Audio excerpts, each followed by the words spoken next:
Hello everyone, this is doctor Abdal. So आज का हमारा टॉपिक है वेक्टर स्पेस। सो इससे पहले के लेक्चर में हम फील्ड डिस्कस कर चुके हैं, फील्ड के एग्जांपल्स क्या होते हैं वो डिस्कस कर चुके हैं। तो आप वो वीडियो प्लेलिस्ट में जाके देख सकते हो। हम लीनियर अलजेब्रा की प्लेलिस्ट बना रहे हैं जिसमें हम वेक्टर स्पेस, लीनियर अलजेब्रा के सारे टॉपिक कवर कर रहे हैं। सो वेक्टर स्पेस क्या होता है? वो भी एक नॉन एम्प्टी सेट होता है जैसे कि फील्ड होता है। नॉन एम्प्टी सेट के साथ साथ वो एक फील्ड पे डिफाइन किया जाता है। फील्ड को हम किससे डिनोट करते हैं? एफ से। वेक्टर स्पेस को मोस्टली वी से डिनोट करते हैं। डिपेंड करता है बुक पे कि वो कौन सी नोटेशन यूज कर रहे हैं।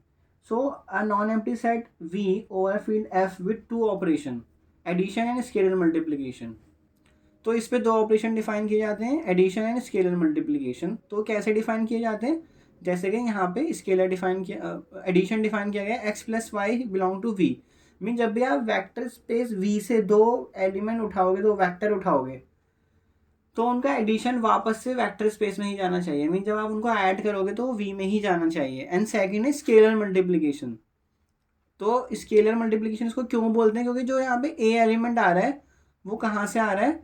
वो आ रहा है फील्ड से, जो कि हमने यहाँ लिखा है, and a belong to F. और ये फॉर ऑल लिखा है हमने यहाँ पे। तो फॉर ऑल का मतलब क्या होता है? हम हर एक एलिमेंट के बारे में डिस्कस कर रहे हैं। For all every element of V and every element of F, ये दोनों चीज़ें होल्ड करनी चाहिए। मीन जब भी आप दो एलिमेंट उठा रहे हो एक्स और वाई, तो उसका एडिशन वी में जाना चाहिए। और जब भी आप कोई एलिमेंट फील्ड से उठा रहे हो ए, और एक एलिमेंट उठा रहे हो वेक्टर स्पेस वी से एक्स, सो उनका स्केलर मल्टीप्लिकेशन भी वेक्टर स्पेस में जाना चाहिए। तो जब ये दोनों हमने ऑपरेशन डिफाइन कर दिए, उसके बाद इसमें कुछ और कंडीशन होल्ड करनी चाहिए। अगर वो कंडीशन होल्ड करती हैं तो हम बोलते हैं कि V with the two binary operation plus and multiplication become a vector space. So vector space तभी बनेगा जब वो ये फॉलोइंग कंडीशन होल्ड करेगा। तो जिसने फील्ड का लेक्चर देखा होगा उसको ये इजी सी लगेंगी, सारी कंडीशन वैसी ही हैं। बस इसमें एडिशन के बाद मल्टीप्लिकेशन ना आके स्केलर मल्टीप्लिकेशन आ जाएगा। सो पहली प्रॉपर्टी है इसमें, कंडीशंस कह लीजिए कम्यूटेटिविटी। सो कम्यूटेटिविटी का क्या मतलब होता है? Means x plus y is equal to y plus x for all x y belong to the vector space V. Mean जब भी एक्स और वाई वेक्टर स्पेस वी से आएंगे तो हम उनको इस तरह से ऐड कर सकते हैं, या तो एक्स को पहले रख लो फिर वाई को बाद में, या फिर वाई को पहले या एक्स को बाद में। देन एसोसिएटिविटी, हम इसका एग्जाम्पल भी करेंगे तो आपको और अच्छे से क्लियर हो जाएगा कि जब भी कोई हमसे पूछा जाएगा कि इसको प्रूव करोगे, इस सेट को प्रूव करोगे ये वेक्टर स्पेस है कि नहीं, तो हमें ये सारी कंडीशंस प्रूव करनी पड़ेंगी। ये टोटल 8 कंडीशंस होती हैं, तो हमें प्रूव करनी पड़ेंगी। एसोसिएटिविटी का मतलब है x plus y plus z is equal to x plus y plus z for all x y and z belongs to vector space V. So अभी जितनी भी कंडीशंस आ रही हैं वो वेक्टर स्पेस के एलिमेंट्स के लिए आ रही हैं, फिर हम बाद में फील्ड का भी एलिमेंट ऐड कर देंगे। तो इसमें एसोसिएटिविटी का मतलब क्या है कि आप पहले वाई को जेड के साथ ऐड करो और उसके बाद इन दोनों को एक्स के साथ ऐड कर दो, या फिर पहले एक्स और वाई को ऐड करो और फिर उसको जेड में ऐड कर दो। तो ये दोनों सेम आना चाहिए। अगर ये सेम आ रहा है तो उसका मतलब एसोसिएटिविटी होल्ड करती है। फिर आता है existence of identity.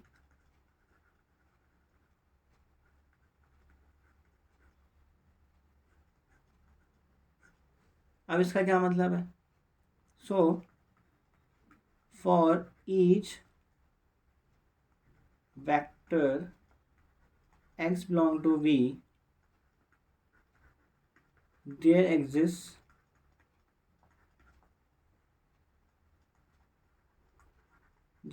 an element 0 belong to V such that x plus 0 is equal to 0 plus x is equal to x for all x belong to V। Means हमारे पास वेक्टर स्पेस में जब भी कोई एलिमेंट होगा x, कोई सा भी element x, तो वेक्टर स्पेस में ही एक और एलिमेंट होगा 0, कि जब मैं उस 0 को x में ऐड करूँगा तो मुझे वो x सेम दे देगा, जैसे कि यहाँ पे दिया गया है x में 0 ऐड करा, किसी भी साइड से कर लो, लेफ्ट साइड से या राइट साइड से, तो वो x ही दे रहा है। तो अगर ऐसा होल्ड कर रहा है तो हम बोलते हैं कि हाँ वेक्टर स्पेस के पास आइडेंटिटी है। तो हम इसको अपने एग्जाम्पल पे जब अप्लाई करके देखेंगे कि ये प्रॉपर्टी होल्ड कंडीशन होल्ड करती है, तब आपको और ज़्यादा क्लियर हो जाएगा कि ये कंडीशन एक्चुअल में है क्या। मीन्स हमें वहाँ से एलिमेंट उठाने हैं और उनको दिखाना है कि उस पर कम्यूटेटिविटी होल्ड कर रही है, एसोसिएटिविटी होल्ड कर रही है, उस पर आइडेंटिटी एग्जिस्ट कर रही है कि नहीं कर रही है, इस तरह से हमें दिखाना है। सो नेक्स्ट है एग्जिस्टेंस ऑफ इनवर्स, ठीक है, existence of identity and existence of inverse. So for each element x belong to V, there exists an element y belong to V such that x plus y is equal to y plus x is equal to 0.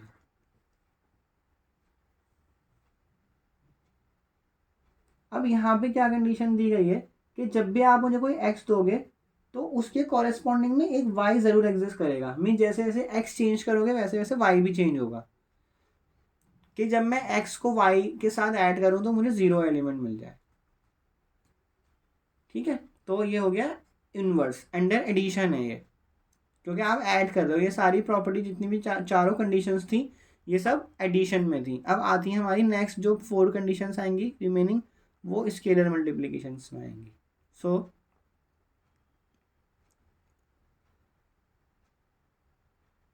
इसमें है condition like a into x plus y is equal to a x plus a y for all x y belong to V and for all a belongs to the field F। अब यहाँ पे field introduce हो गया और आप देखोगे तो यहाँ पे ये जो है मल्टीप्लिकेशन है, ये स्केलर मल्टीप्लिकेशन बोलते हैं इसे। इसको स्केलर के साथ क्यों इंट्रोड्यूस किया गया है? ये मल्टीप्लिकेशन सिंपल मल्टीप्लिकेशन क्यों नहीं? क्योंकि ये एलिमेंट जो है ए, ये फील्ड से आ रहा है और ये दोनों कहाँ से आ रहे हैं? ये वेक्टर स्पेस वी से आ रहा है। ठीक है, इसलिए इसको स्केलर मल्टीप्लिकेशन कहा जाता है। तो ये कंडीशन होल्ड करनी चाहिए। 6 a plus b into x, this must be equal to a x plus b x for all x belong to V and for all a comma b belongs to the field F. ठीक है, अब यहाँ पे ए और B दोनों कहाँ से आ रहे हैं? वो फील्ड एफ से आ रहे हैं। और एक्स कहाँ से आ रहा है? वो वेक्टर स्पेस वी से आ रहा है, वो एक वेक्टर है। और ए और बी दोनों स्केलर हैं। 7th, so for each x belong to V,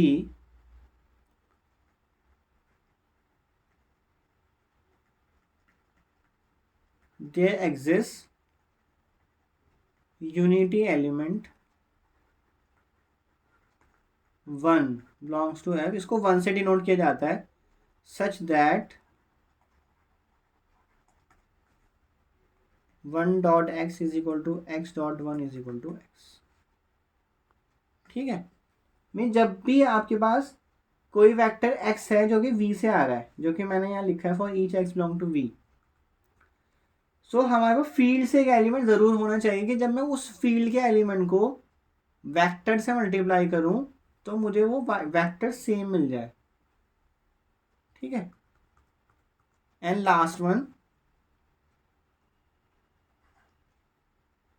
in conditions को आप आगे पीछे भी कर सकते हो, कोई प्रॉब्लम नहीं है। एडिशन वाली सारी साथ में प्रूफ कर दो और मल्टीप्लिकेशन वाली सारी साथ में प्रूफ कर दो, तो ऊपर नीचे कंडीशंस हो भी जाए तो कोई दिक्कत नहीं है। तो नेक्स्ट कंडीशन है हमारी, that is a dot b x is equal to a dot b dot x for all x belongs to V and for all a b belongs to the field F. क्या हो रहा है यहाँ पे simple सा ये हो रहा है कि ए और बी को यहाँ पे साथ में मल्टीप्लाई किया जा रहा है, वो दोनों फील्ड से आ रहे हैं, और फिर उसको बाद में वेक्टर वी एक्स से मल्टीप्लाई करेंगे जो कि वेक्टर स्पेस वी से आ रहा है। और यहाँ पे क्या हुआ, पहले एक स्केलर को एक वेक्टर से मल्टीप्लाई किया गया जो कि ये फील्ड से आ रहा था और ये वेक्टर स्पेस से आ रहा था। फिर जब इनका एक नया एलिमेंट बन जाएगा फिर उसको दोबारा से एक स्केलर ए से मल्टीप्लाई किया गया जो कि फील्ड से आ रहा है, तो ये दोनों इक्वल होंगे। सो अगर ये आठों कंडीशन होल्ड कर जाती हैं, फॉर एडिशन है and 4 conditions are for the scalar multiplications. अगर if these 8 conditions hold on any set V then we say that the set is a vector space over the field F. So हमने last lecture में जो है ये discuss करा था कि field क्या होता है, फील्ड के एग्जाम्पल क्या होते हैं। मोस्टली हम जो डिस्कस करते हैं क्वेश्चंस आगे जो डिस्कस भी करेंगे वो फील्ड उसमें सेट ऑफ रियल नंबर्स ही लेंगे। तो हम कुछ एग्जाम्पल देख लेते हैं वेक्टर स्पेसिस के एग्जाम्पल क्या होते हैं, क्योंकि अभी ये कंडीशंस क्लियर नहीं हो रही होंगी। आई नो थ्योरेटिकली चीज़ें क्लियर इतनी इजीली नहीं होती हैं, लेकिन अगर फिर भी थोड़ा, अगर हो सकता है आपको क्लियर हो रहा हो और फिर भी थोड़ा सा डाउट हो तो वो हम एग्जाम्पल से क्लियर कर लेंगे, ठीक है। तो अभी हम सिर्फ एग्जाम्पल डिफाइन कर रहे हैं, उसके प्रूफ हम जो है वो बाद वाली लेक्चर्स में करेंगे, बाद वीडियोस बनाएंगे उसमें करेंगे, और वो मैं प्लेलिस्ट में ऑर्डर में डिफाइन कर दूंगा, ऑर्डर में कर दूंगा उनको, ताकि आप ये इजीली देख सकोगे कौन सी वीडियो पहले देखनी, कौन सी वीडियो आपको बाद में देखनी। सो एग्जाम्पल, सो सबसे पहले हम जो एग्जाम्पल लेते हैं वो set of real numbers.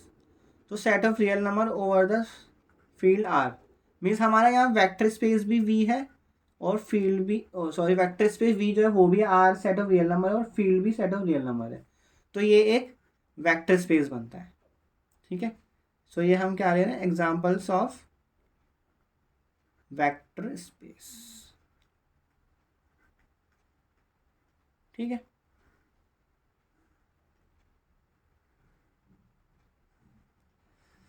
Next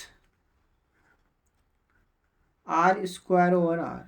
अब ये क्या होता है, तो इसमें हमेशा इस तरह के एलिमेंट्स आते हैं ए कॉमा बी टाइप के, a belongs to real numbers and b belongs to real number. तो इसमें सारे 2 टपल्स बोलते हैं इसको, जो हमने ये लिखा है ना एलिमेंट, इसको बोलते हैं 2 टपल्स।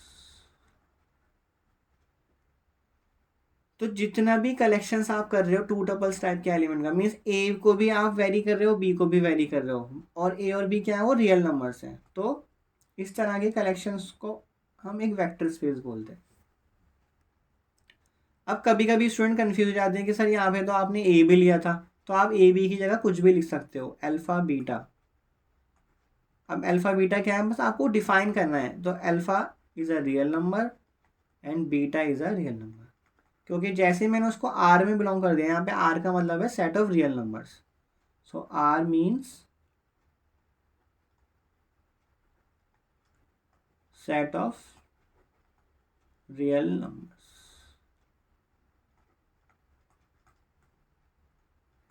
एंड वेक्टर स्पेस में हम set of rational numbers over rational numbers भी ले सकते हैं। देन मीन्स वेक्टर स्पेस भी क्यू है, रैशनल नंबर्स है, और फील्ड भी रैशनल नंबर्स है, या फिर set of real numbers over rational numbers भी ले सकते हैं।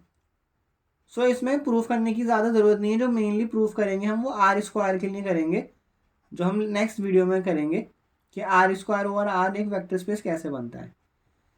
और इसके और भी एग्जांपल्स हैं, for example R3 over R. अब ये क्या होता है, जैसे R3 लिख दिया, इसका मतलब है आप 3 टपल्स की बात कर रहे हो, a b c such that a b c belongs to real number. मतलब ये तीनों एलिमेंट कहाँ से आ रहे हैं, वो रियल नंबर से आ रहे हैं। इसको हम क्या बोलते हैं, इस तरह के एलिमेंट को 3 टपल्स, 3 टपल। ओके, फिर सिमिलरली आप R4 एंड Rn तक जा सकते हो। n is any natural number. n क्या है यहाँ पे? n इज अ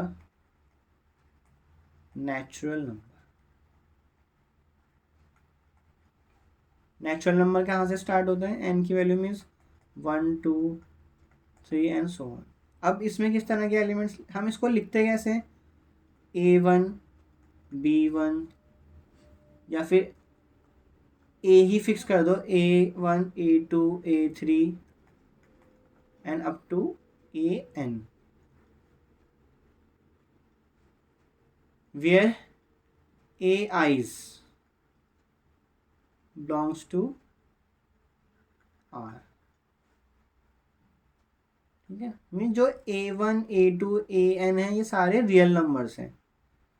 ओके, और इस तरह के एलिमेंट को क्या बोलते हैं? N tuple. तो ये भी एक वेक्टर स्पेस बनता है। And P1x over set of real number, तो it is what? Set of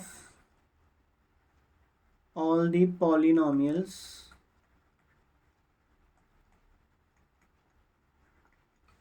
of degree less than equal to 1। Mean इसमें सारे के सारे पॉलिनोमियल्स आएंगे जिनकी डिग्री 1 या 1 से छोटी होगी। तो इसको लिखने का तरीका होता है a प्लस बी एक्स, और a और b क्या है? वो रियल नंबर्स हैं। अब आपको लग रहा होगा कि इस तरह से क्यों लिखा गया पॉलिनोमियल को, जिसमें सारे डिग्री, कौन सी डिग्री के आ रहे हैं? Less than equal to 1 degree के। तो देखो, अब मैं कह रहा हूँ इसमें ज़ीरो भी आएगा। और ज़ीरो कैसे बनाओगे? यहाँ पे आपका a प्लस बी एक्स, तो a को ज़ीरो ले लो, b को भी ज़ीरो ले लो। क्यों? क्योंकि a और b आपके हाथ में, a और b कहाँ से आ रहे हैं? वो रियल नंबर्स हैं। यहाँ पे x फिक्स रहेगा। ठीक है, तो मैंने ज़ीरो बना लिया। अब मैं कह रहा हूँ उसमें 5 भी होगा। मीन इस सेट में मैंने कहा ज़ीरो भी है, इसमें मैंने कहा 5 भी है। तो 5 कैसे बनाओगे? a को 5 ले लो, b को 0 ले लो, 5 भी है। अब मैं कह रहा हूँ इसमें 7x भी है, तो 7x कैसे बनाओगे? a को 0 ले लो, b को 7 ले लो, तो इसमें 7x भी है। अब मैं कह रहा हूँ इसमें 2/3 माइनस √x भी है इसमें। अब ये कैसे बनाओगे? ऑब्वियसली a को आप 2/3 ले लोगे, फिर प्लस b को क्या लोगे? माइनस का √2 इंटू एक्स, तो यही तो बनेगा। तो इसमें ये भी है। तो इसमें दुनिया के सारे पॉलिनोमियल हैं जिनकी degree less than equal to 1 है। अब डिग्री क्या होती है?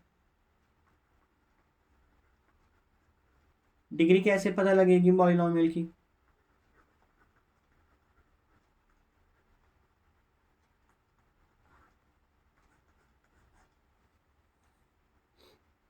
सो अगर पॉलिनोमियल x की फॉर्म में लिखा है, सो highest power of x,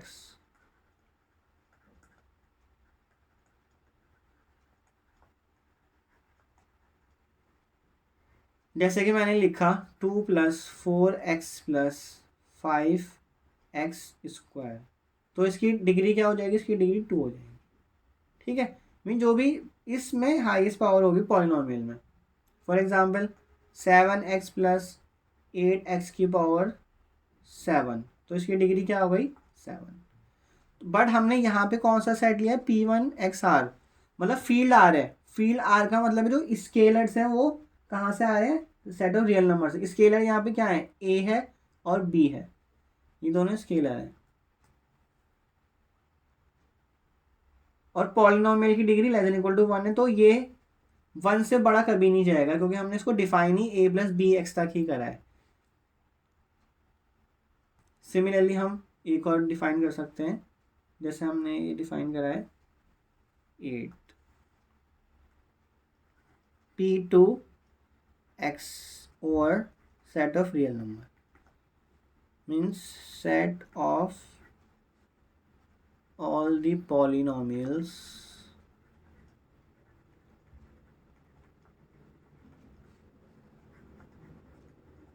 of degree less than equal to 2। Means इसमें सारे पॉलिनोमियल्स आएंगे जिनकी degree less than equal to 2 होगी।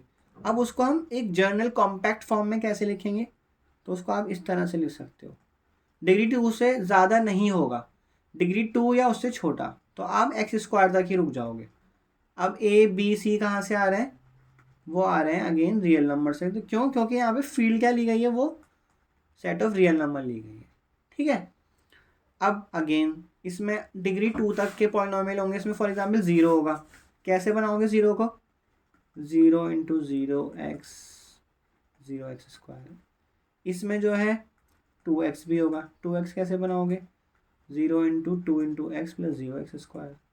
इसमें जो है 5 माइनस 7x भी होगा, कैसे बनाओगे, a को 5 ले लो, b को -7 ले लो और c को 0 ले लो। इसमें जो है 12x स्क्वायर भी होगा, कैसे बनाओगे, 0 plus 0 into x plus 12 into x square.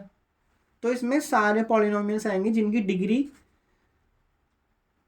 2 या 2 से छोटी होगी। इसमें कांस्टेंट भी होगा, फॉर एग्जांपल इसमें जो है वो 13 भी होगा। 13 कैसे बनाओगे, a को 13 ले लो, b को 0 ले लो, c को भी 0 ले लो, तो 13 बन गया। तो इसमें कांस्टेंट भी आ गया, इसमें 0 भी आ गया, इसमें डिग्री 1 का भी आ गया, डिग्री 2 का भी आ गया।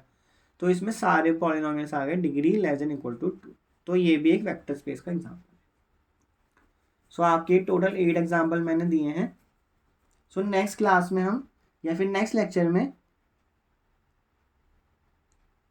एक एग्जाम्पल इसमें से उठाएंगे हम, आर स्क्वायर ओवर आर का, ये वाला सेकंड वाला, और उसको प्रूफ करेंगे स्टेप बाय स्टेप सारी 8 की 8 प्रॉपर्टीज कि ये वेक्टर स्पेस बनेगा कि नहीं बनेगा। ये एक्चुअल में तो होता है, मैंने एग्जाम्पल तो दे ही दिया है आपको, तो अब हम इसको बस 8 कंडीशन इस पर वेरीफाई करके देखेंगे कि वो होती हैं कि नहीं होती। तो फिर मिलते हैं नेक्स्ट वीडियो में। प्रैक्टिस करते रहिए, क्योंकि मैथ्स आपको प्रैक्टिस से या डिस्कशन से ही आ सकता है।